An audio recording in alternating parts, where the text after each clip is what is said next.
नमस्कार एनएच में आपका स्वागत है और आप देख रहे हैं सीधी बात। तो जैसे कि आप जानते हैं कि हर संडे को सुबह 8 बजे हम आपके लिए लेके आते हैं सीधी बात। और अभी कुछ ही हफ्तों से हमने इसको एक बार फिर से शुरू किया था और इसमें हमने आप लोगों को बताया था कि हर हफ्ते हमारे साथ होंगे एक नया शख्स। वो कोई भी फील्ड से हो सकता है, जैसे कि हमने आप लोगों को बताया था। आज हमारे साथ है वो शख्स जिन्होंने अभी डिमा हसाओ का नाम रोशन किया है, यानी कि एचएसएलसी का जो रिजल्ट आया था तो उनका नाम सबसे शिखर में था, यानी कि सबसे टॉप में था। वो आज हमारे साथ है। सबसे पहले तो सिद्धांत, आपका बहुत बहुत स्वागत है। Thank you. जरा आप हमारे जो दर्शक है उनको आप जरा बताइए, आपका नाम बताइए। जी नमस्कार एनएच को सभी को जो ये न्यूज़ प्रोग्राम देख रहा है। मेरा नाम सिद्धांत चक्रवर्ती है और मैं जो यहाँ पे वो लोग ने मुझे इनवाइट किया है उसके लिए उन लोगों को बहुत बड़ा तरफ से थैंक्स कहना चाहता हूँ। चलिए ये बताइए कि आपका टोटल परसेंटेज कितना था? एक्चुअली मेरा टोटल परसेंटेज 96.50 था और आउट ऑफ 600 579 मिला था मुझे। 579। तो क्या आपको ऐसा नहीं लगा कि थोड़ा सा कुछ चूक गया है आप स्टेट लेवल में आने के लिए? जी चुका तो है। एक्चुअली मेरा जो 10th रैंक पोजीशन था असम का, उसका टोटल मार्क्स 585 था शायद। तो उसका डिफरेंस और मेरा डिफरेंस ओनली 6 मार्क्स का था। तो शायद अगर 6 मार्क्स मिल जाता तो हाँ असम का टॉप रैंक में आ सकते थे, लेकिन कुछ मिस्टेक्स के कारण नहीं हो पाया। उसको भी शायद एक्सप्लेन करूँगा थोड़ी देर बाद में। चलिए तो ठीक है। तो कुछ मिस्टेक्स की वजह से आपको वो 6 मार्क्स अगर आपका मिल जाता तो आप आज कम से कम टॉप 10, असम का टॉप 10 में आप आ जाते। चलिए ठीक है। ये बताइए कि आपका जो उम्मीद था, कितना तक आप उम्मीद कर रहे थे जब आप पढ़ाई कर रहे थे? तो आपको जैसे कि अभी जो आपको परसेंटेज आया, तो आपको आप क्या सोच रहे थे कि कितना तक आपका आने का चांसेस था? जी, जब मैं पढ़ाई कर रहा था तब स्टार्टिंग में इतना भी मतलब हार्ड लेवल तो नहीं किया मैंने। स्टार्टिंग में मतलब मेरा जो क्लास 9th का रिजल्ट था, क्लास 9th में मुझे 94.5% मिला था। तो इतना भी मतलब अच्छा से तब प्रिपेयर नहीं किया था मैंने। तो और तब पढ़ाई का इतना भी ज़्यादा नहीं था क्योंकि कोर्स थोड़ा रिड्यूस हो गया था वो उसमें। लेकिन क्लास 10 में आके तो वो सब कोर्स रिड्यूस नहीं हुआ, वहाँ पे एक्स्ट्रा और बढ़ गया। तो उसमें थोड़ा डिफ़िकल्टीज फेस हुआ। हाँ, फिर डिफ़िकल्टीज क्लास 10 में क्लास 9 से तो ज़्यादा ही होने वाला है, क्योंकि डिफ़िकल्टी लेवल धीरे धीरे बढ़ता है क्लास वाइज। तो मेरा एक्सपेक्टेशंस जब एग्ज़ाम ख़त्म हुआ था, कुछ सब्जेक्ट्स में जो था उसमें ज़्यादा था, कुछ सब्जेक्ट्स में हाँ कम था, लेकिन उसमें भी ज़्यादा मिला है। मेरा एक्सपेक्टेशन 95 के प्लस था, लेकिन 96 पार करेगा वो नहीं था शायद। मैं सोचा था 95 पॉइंट समथिंग, लेकिन 570 का ऊपर तो मिलना था मुझे, यही मतलब मेरा एक सोच था। चलिए, जो मार्क्स आपने जो मिला जी वो भी ठीक है। आप कम से कम डिमा हसाओ में टॉप है आज के डेट में। और अभी आप ये बताइए कि इस बार का जो एग्ज़ाम था उसमें बताया जा रहा है कि कुछ थोड़ा सा अलग था। पिछले साल का जो एग्ज़ाम होता था, इस बार थोड़ा सा वो एग्ज़ाम अलग था। जी, वो कैसे अलग था वो ज़रा बताइए। इस बार का एग्ज़ाम सच्ची में डिफरेंट था, क्योंकि हमारा जो सिस्टम था पहले में हमें ऐसा मतलब ब्लैंक पेज दिया जाता था, उसमें देख के आपको लिखना पड़ता था। लेकिन यहाँ पे मतलब क्या हुआ, सिस्टम चेंज कर दिया। वहाँ पे मतलब 50% जो है वो ऑब्जेक्टिव है और 50% जो है वो डिस्क्रिप्टिव है। तो 50% ऑब्जेक्टिव मतलब जो है वहाँ पे 25 मार्क्स का एमसीक्यू रहेगा और 25 मार्क्स का शायद वीएसए रहेगा। मुझे इतना सा अच्छा नहीं याद नहीं आ रहा है। 40 मार्क्स का था शायद, यस। 40 मार्क्स में 20 मार्क्स वीएसए, 20 मार्क्स एमसीक्यू मतलब मल्टीपल चॉइस क्वेश्चन, और VSA very short answer, 1 mark का सब। तो उसका मतलब मार्किंग सिस्टम क्या रहता था, पहले फर्स्ट आवर में तुमको एक पेज ऑफर किया जाएगा। उस पेज में मतलब एक लाइन का गैप दिया रहेगा। उस एक लाइन गैप में तुमको एक तरफ से आंसर देना है, एक अच्छा मतलब एक करेक्ट आंसर देना है, सिर्फ वही है। और वीएसए का भी बाद में सीरियली आता है, जैसे 1A 2A 3A ऐसे करके मतलब सीरियली आएगा 5A तक। ऐसे कंटिन्यू करते करते करते 45 मिनट्स के इंटरवल के बाद तुम्हें और एक पेपर दिया जाएगा। वो वेरी करेगा, मतलब जो मेन सब्जेक्ट्स है इंग्लिश सोशल मैथ्स और साइंस के लिए, ये 4 सब्जेक्ट के लिए डिफरेंट टाइप का कॉपी रहेगा। और मैथ्स के लिए ब्लैंक पेज रहेगा, बाकी सबका लाइन रहेगा। तो वहाँ पे जब 45 मिनट्स ख़त्म होता है, 45 मिनट्स के बाद डिस्क्रिप्टिव वाला आंसर शीट प्रोवाइड किया जाता है। वहाँ पे हमें बड़ा वाला आंसर कंप्लीट करना पड़ता है। अगर हमने एमसीक्यू कर लिया तो डायरेक्टली वो डिस्क्रिप्टिव में जाना पड़ता है। तो हाँ, थोड़ा ट्रिकी था हमें समझने में। स्टार्टिंग का एग्जाम्स में थोड़ा प्रॉब्लम हुआ, लेकिन बाद में हाँ कस्टम हो गया, वो सिस्टम कैसा है समझ में आ गया। चलो अब ये बताओ कि पहले का जो एग्जाम का तरीका था और अभी जो ऑब्जेक्टिव टाइप या एमसीक्यू वाला जो सिस्टम है, वो दोनों में आपको क्या लगता है कि कौन सा सही था? वो पहले वाला सही था कि अभी वाला सही था? अगर मेरा प्रेफरेंस लिया तो सब सब्जेक्ट में सही था। हाँ, ये वाला नया वाला सिस्टम सेम था, लेकिन स्पेशली मैथ्स का केस में I would prefer better that पुराना सिस्टम, बिकॉज जो हमारा जो गैप रहता था मैथ्स का, जो एमसीक्यू और वीएसए का, उसमें थोड़ा छोटा गैप था। जैसे मतलब बहुत छोटा, इतना बड़ा साइज का, तो उसमें मतलब 1 मार्क्स का जो डिस्क्रिप्शन होता है वहाँ पे डायरेक्टली आंसर तो नहीं दे सकते ना, थोड़ा तो एक्सप्लेन करना पड़ेगा वो कैसे हुआ, क्यों हुआ, तो उसको दिखाने में बहुत मतलब डिफ़िकल्टीज हुआ। मतलब और एक बात है, मतलब उस गैप को, मतलब अगर कोई आंसर रॉन्ग हो गया तो उसे काट के लिखने से थोड़ा ख़राब हो जाता था, इसलिए मतलब बहुत ज़्यादा प्रिसीजन के साथ लेना पड़ता था। तो मेरा मतलब वो सिस्टम सब ठीक था, लेकिन मतलब अगर तुम्हारा रॉन्ग हो गया तो उसको रिकवरी करने में डिफ़िकल्टीज आता था। वही मतलब मेन प्रेफरेंस और मेन डिफरेंस है उन दोनों टाइप का आंसर शीट में। चलो एक बात है, लेकिन आपको शायद मैं थोड़ा सा इसमें बता दूं कि अभी जो ये सिस्टम जो आ रहा है ये एक्चुअली सीबीएसई का पैटर्न है। अगर आपको आगे जाके कुछ आपको कॉम्पिटिटिव एग्जाम देना हो या किसी भी एग्जाम, जैसे कि अभी आपको नीट देना हो, जेई देना हो, तो आपको लेकिन आखिर में वही आपको तरीका होता है, जो सिस्टम है नीट का या तो जेई का या तो अलग अलग जो कॉम्पिटिटिव है। तो इसीलिए सेवा ने इसको अभी ये प्रोसेस में ऑलरेडी आ गया, क्योंकि पहले का जो हम लोग का सिस्टम था उसमें एमसीक्यू वाला कोई सिस्टम नहीं था। अब सेवा से कोई स्टूडेंट पास करता था तो आगे जाके उसको अगर सीबीएसई या तो इस तरीके का कोई भी कॉम्पिटिटिव एग्जाम में बैठना होता तो उसको काफी ज्यादा दिक्कत होता था, लेकिन अब जो है दिक्कत नहीं होगा। आपको क्या लगता है कि अभी अगर आपको नीट या फ्यूचर में अगर आपको नीट देना हो तो जेई का एग्जाम देना हो तो आपके लिए तो ईजी हो जाएगा, क्योंकि प्रोसेस तो ऑलरेडी आपको पता चल गया कि यही प्रोसेस में आता है। यस, मतलब जो बात है कि वो जो नीट का जो है वहाँ पे मतलब OMR टाइप का होता है, जैसे 4 ऑप्शन दिया रहेगा, उसमें मतलब हमें आंसर शीट में उसको गोल करना पड़ेगा। और यहाँ पे मतलब सेम ही है, लेकिन तुम्हें मतलब OMR टाइप का नहीं मिलेगा, तुमको सिर्फ आंसर मतलब लिखना है वहाँ पर। तो सिमिलरिटीज ही है, क्योंकि मतलब वन ट्राई, एक बार अगर तुम्हारा रॉन्ग हो गया तो हो गया, खत्म, नेगेटिव मार्किंग हो जाता है। हाँ, नेगेटिव हो जाता है, इसलिए तुम्हारा वो जो स्किल अभी से डेवलपमेंट कर रहा है, हाँ, तो इसलिए स्टार्टिंग में जो है वो प्रॉब्लम देगा, लेकिन बाद में हाँ पूरा ठीक हो जाएगा। ये मतलब एक स्टार्टिंग से प्रैक्टिस पकड़ लो, यही है। हाँ चलो ठीक है, तो इसके बारे में हमने तो ऑलरेडी बात किया होगा। ये बताओ कि बचपन से आप कैसा स्टूडेंट था, मतलब कैसे टाइप, आप कैसे स्टूडेंट थे? एवरेज स्टूडेंट था, अच्छा स्टूडेंट था, बहुत अच्छा स्टूडेंट था, कैसा था? बचपन से मतलब मेरा इतना भी मतलब पढ़ाई में इतना अच्छा नहीं था, मैं एवरेज स्टूडेंट था, क्योंकि मतलब मेरा तब थोड़ा मतलब लैग बिहाइंड था। क्लास सेकंड में, हाँ शायद क्लास सेकंड में, यस, तब मुझे 8th रैंक आया था। मतलब पढ़ाई मेरा इतना ज़्यादा नहीं था, क्योंकि थोड़ा दिमाग नहीं चलता था तब। मतलब स्किल बेस और नॉलेज बेस में थोड़ा, रेस में थोड़ा डिफ़िकल्टीज आता था, इसमें इसके साथ कनेक्शन नहीं मिलता था। तो क्लास 2 से थोड़ा ग्रो करना शुरू किया, क्लास 3 में 5th रैंक हो गया, लेकिन क्लास 4th में अनफॉर्चुनेटली मेरा अच्छा नहीं हो पाया। मेरा एक ट्रेजेडी हो गया, एक्सीडेंट हो गया था, मेरा हाथ टूट गया था, इसलिए तब क्लास 4th में मेरा अच्छा नहीं हुआ। क्लास 5th में धीरे धीरे क्लास 6 में आके थोड़ा पढ़ाई शुरू हुआ अच्छा से, तब मैं मतलब ग्रो करना शुरू किया लिटिल बाय लिटिल, कि टाइम तो लगता है ना सब कुछ ठीक करने में। और फाइनली क्लास 8 के बाद क्लास 9th में जाके हाँ बहुत अच्छा हो गया, और क्लास 10th में अभी ग्लो करना शुरू किया।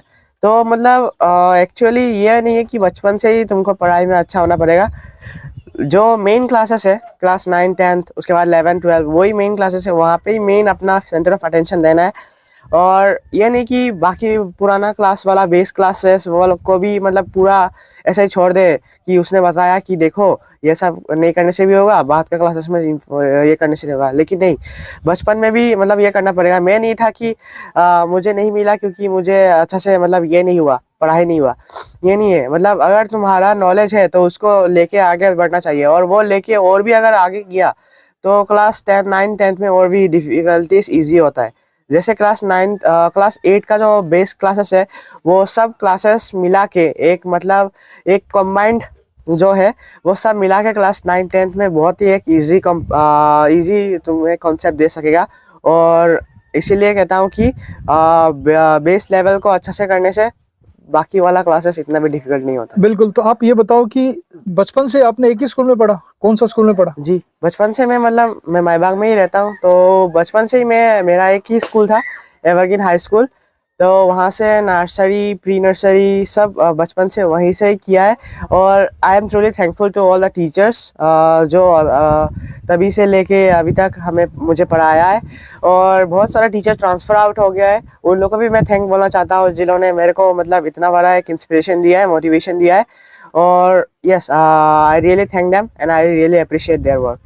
आपका पेरेंट्स भी टीचिंग प्रोफेशन में ही है? जी जी। उसी स्कूल में है? नहीं, मेरा पिताजी मतलब माईबाग से ही है। टीचिंग प्रोफेशन मतलब बहुत पहले से स्टार्ट करते थे पिताजी। वो माईबाग हाई स्कूल है, वो वहाँ पर दुर्गाबाड़ी के सामने, वहाँ पे मेरे पिताजी क्लास करते हैं अभी तक भी। और मेरी माताजी वे भी माईबाग में ही टीचिंग प्रोफेशन में है, गवर्नमेंट एम्प्लॉई है एलपी स्कूल में, GCCM LP school. And their motivation was also my appreciation. वो लोग भी मुझे बहुत ही हेल्प किया है ये सब करने में। थोड़ा मतलब केसेस था, डांट तो सब में ही पड़ती है, लेकिन हाँ वो लोग का अप्रिसिएशन मुझे बहुत मोटिवेट किया। और एक्चुअली यस, मेरे पिताजी मतलब मेरे स्कूल से तो नहीं थे, लेकिन मुझे बहुत ही ज़्यादा हेल्प किया है मेरे मतलब क्लासेस में। आपको घर में जब आप पढ़ाई करते थे, मैं स्कूल में आता हूँ, घर में जब आप पढ़ाई करते थे तो सबसे ज़्यादा गाइडेंस आपको मम्मी से या पिताजी से मिला?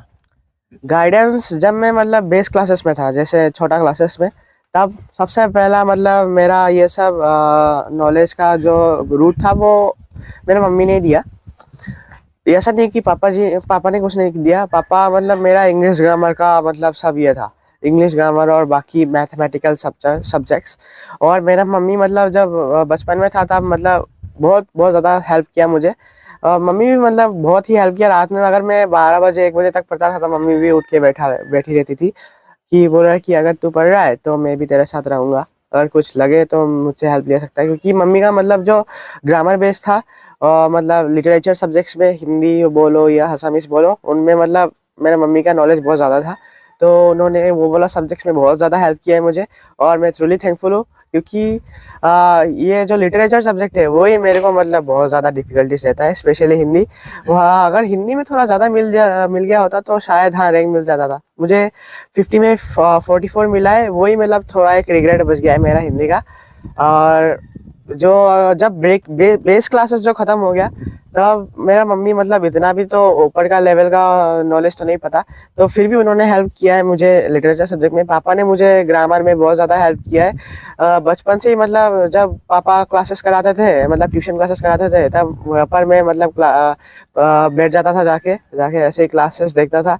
देखते देखते मतलब ग्रामर में मतलब पूरा ये बन गया, मेरा एक हेल्प बन गया। ग्रामर आपका अच्छा हो गया पिताजी से। चलिए, आपने जो बताया मम्मी का बात की, मम्मी देर रात तक आपके साथ बैठी रहती थी, ये दरअसल सब मम्मियों का वही हाल है।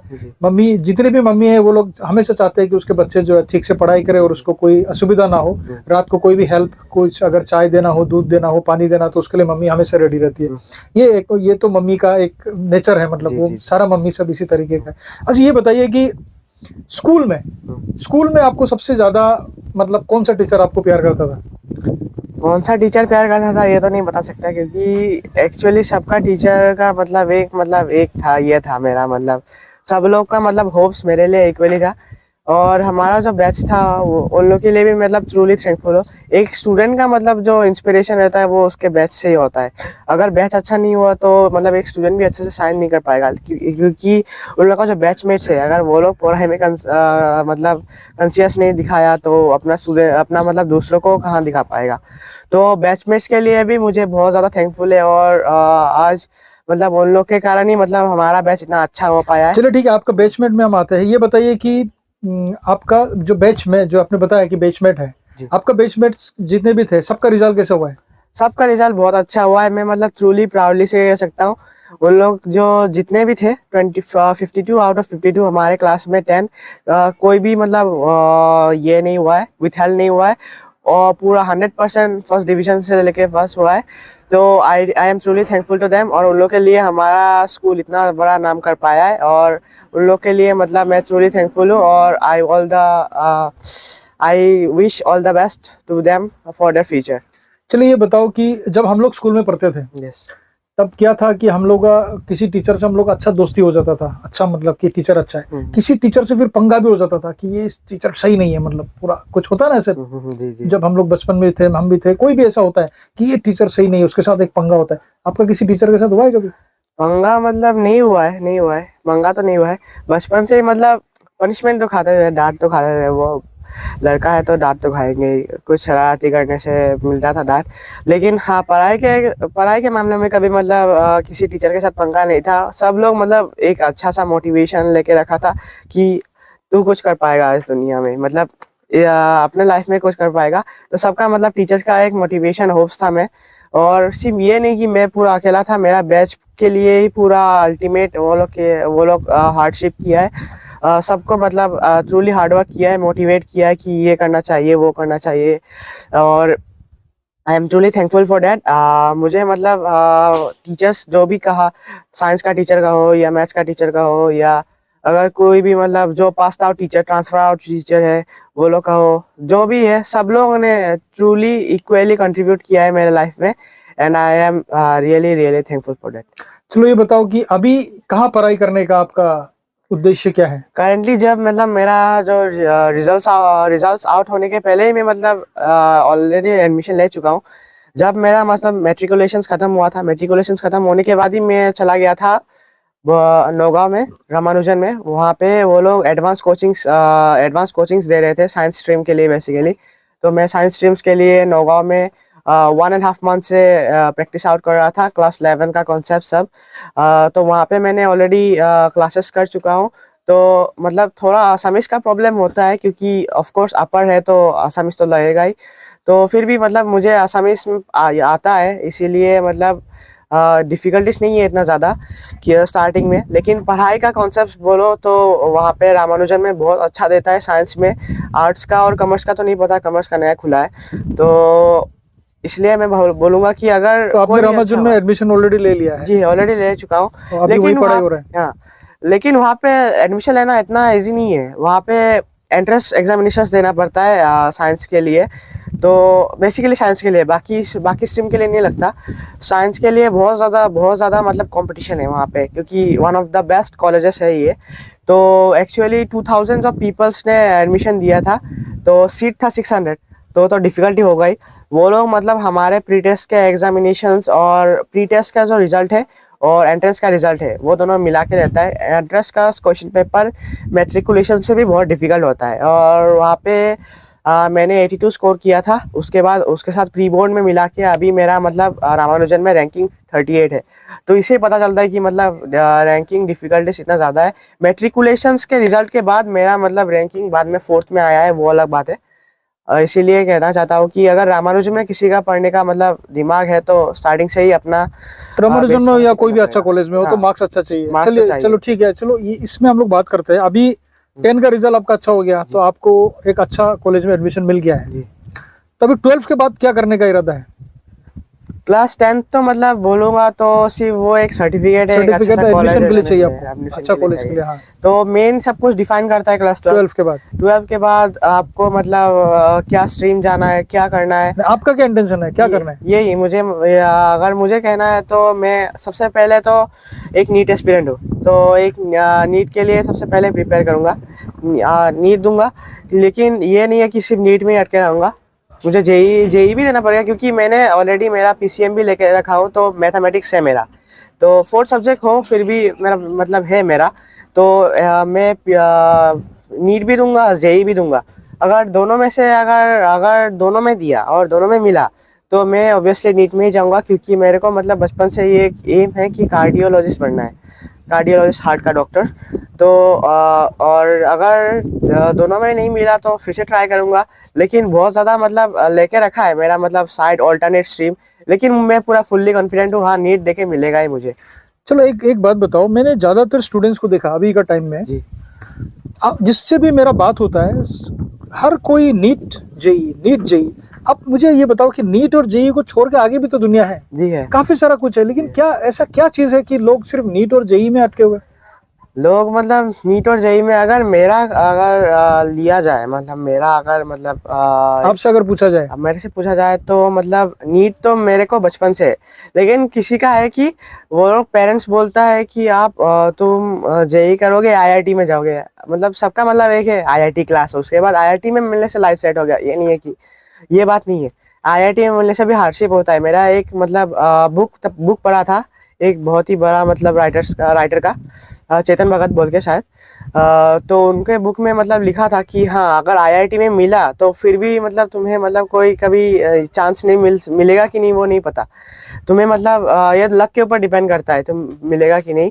अगर टॉपर हुआ तो हाँ तब मिल जाएगा, वो अलग बात है। तो मतलब अगर पेरेंट्स का ओपिनियन हुआ तो उन लोग का मतलब बेसिकली उन लोग का चाइल्ड के ऊपर डिपेंड करता है वो लोग क्या चीज़ में मतलब अकस्टम्ड है।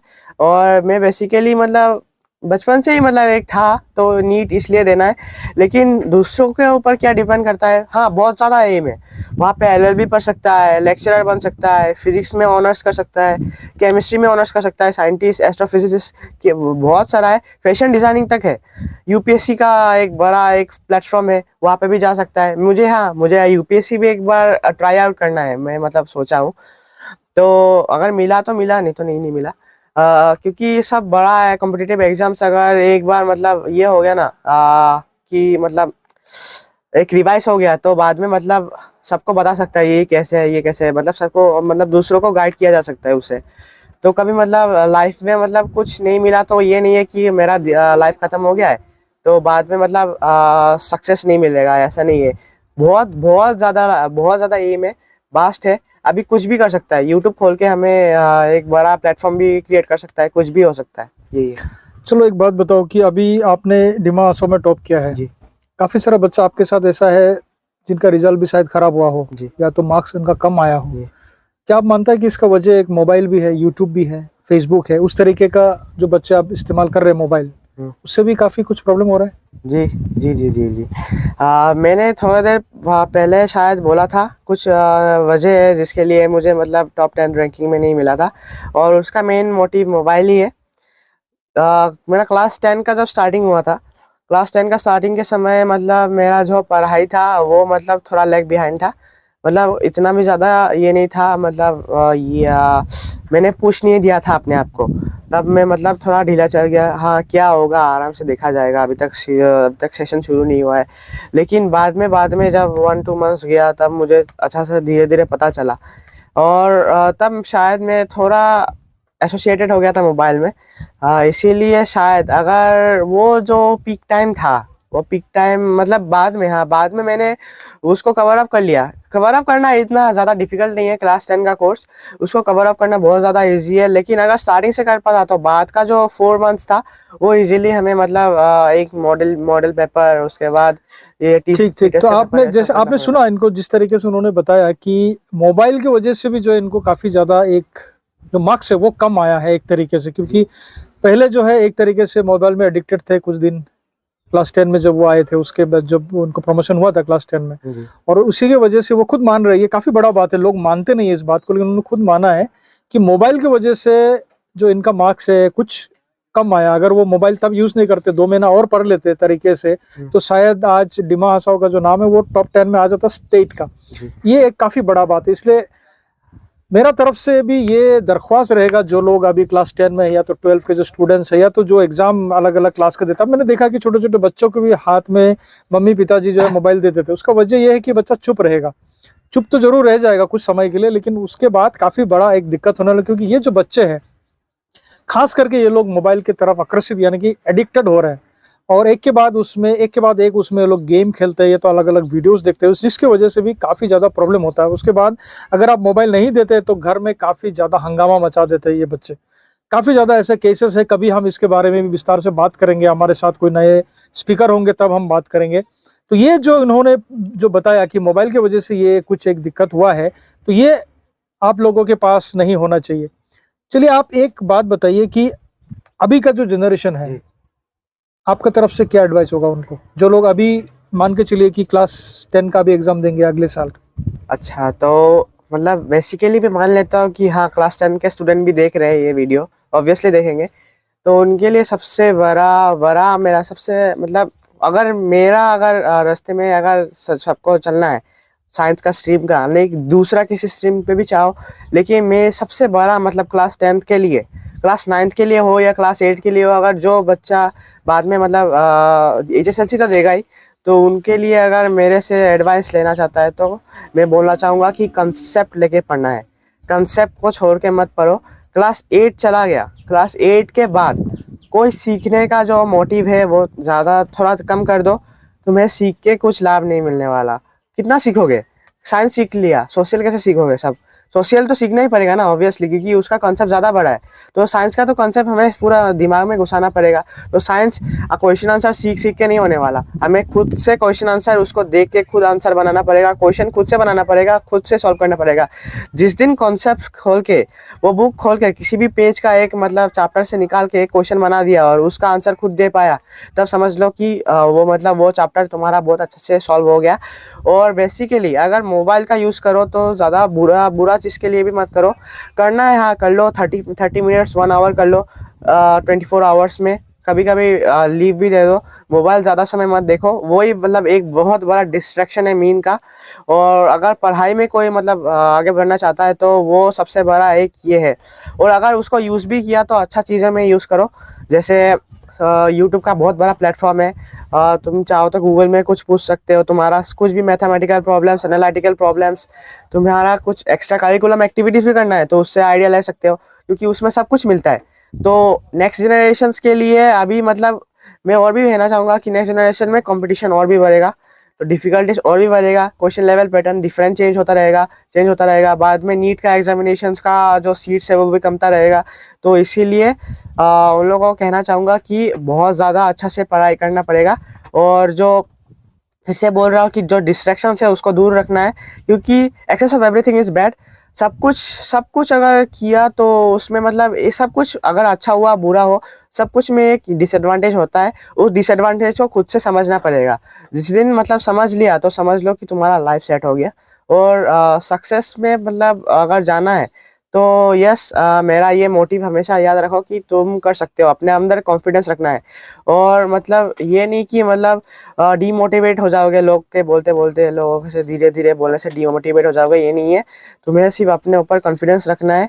और टीचर्स लोगों का भी मोटिवेशन चाहिए, पेरेंट्स का भी मोटिवेशन चाहिए। पेरेंट्स लोग भी मतलब तेरे से नहीं हो पाएगा ये सब मत बोलिए, आप लोग कुछ कर सकते हो। Thank you. तो चलो बहुत बहुत शुक्रिया, आपने काफी देर हमें टाइम दिया है, काफी ज्यादा। हम भी आपको थैंक यू सर। विश करते हैं कि आप आगे 12th में भी अच्छा रिजल्ट करें। इसी तरह एक दिन बैठ के आपके साथ एक और इंटरव्यू होगा 12th के बाद। चलिए, all the very best. Thank you for coming in our show. Thank you. तो आपने देखा, हमने आज इनसे काफी ज्यादा बात किया और उन्होंने जो सीधा तरीके से, जिस तरीके से हमने सवाल पूछा था उसी तरीके से उन्होंने सीधा तरीके से जवाब दिया। और जो स्टूडेंट्स है उन लोगों को भी मोटिवेट करने का जो उन्होंने जिस तरीके से उन्होंने बताया, उससे हम उम्मीद करते हैं कि आप लोग मोटिवेट होंगे। खास करके जो मोबाइल से आप लोग थोड़ा सा दूर ही रहे तो ज़्यादा अच्छा है, क्योंकि ये चीज़ जितना ज़्यादा अच्छा है उसके और ज़्यादा हानिकारक भी है। ये इस बात को आप लोग समझ गए होंगे, क्योंकि जैसे कि मैंने पहले बताया कि मोबाइल की वजह से क्या क्या कांड हाल ही में डिमा हसाओ में हुआ है, उसके बारे में भी हम काफ़ी जल्द एक शो करेंगे और आप लोगों को बताएंगे कि क्या क्या कांड हुआ है। लेकिन इस बीच आप लोगों से ये दरख्वास्त है कि आप लोग भी सही तरीके से पढ़ें। खास करके जो स्टूडेंट्स है या तो जो पेरेंट्स है वो लोग भी अपने बच्चों को खास करके इस बात को समझाए कि अच्छा पढ़ाई करे, ताकि जो डिमा हसाओ का जो नाम है, जिस तरीके से अब धीरे धीरे करके डिमा हसाओ का नाम आगे बढ़ रहा है, उसी तरीके से जो हमारे बच्चे हैं वो भी डिमा हसाओ का नाम को काफ़ी ज़्यादा आगे बढ़ाए। इसी से जो डिमा हसाओ का जो नाम है वो सिर्फ असम में ही नहीं, भारत में, दुनिया में हर तरफ नाम हमारा गूंजे डिमा हसाओ का। तो इसी तरह आप लोग देखते रहिए NH और ये सीधी बात हम हर संडे को आपके लिए लेके आएंगे। तो आज के लिए मुझे दीजिए इजाजत और अगले हफ्ते हमारे साथ होंगे कोई नए शख्स। तब तक के लिए मुझे दीजिए इजाजत। धन्यवाद।